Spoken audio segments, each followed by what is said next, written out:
Žodžiu, vėl keliama mašina, siurblys vairo stiprintuvo. Karlsnachado dozį ir važiuosim pirmą sekciją su tokiu siurbliu. Tai mano fanai yra maladėts, organizavo mūsų išgelbėtoją, tikėkimės.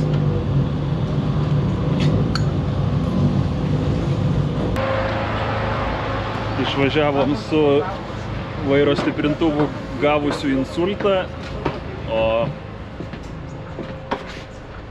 šitas stebuklas taisė jį ir tiesiog net nebekeisim, nieko nebedarysim, nes, nu, kam keist gerą veikiantį daiktą, tai, žodžiu, net mechanikai netikėjo tuo, bet, aš tikėjau. Nu ką, važiuojam?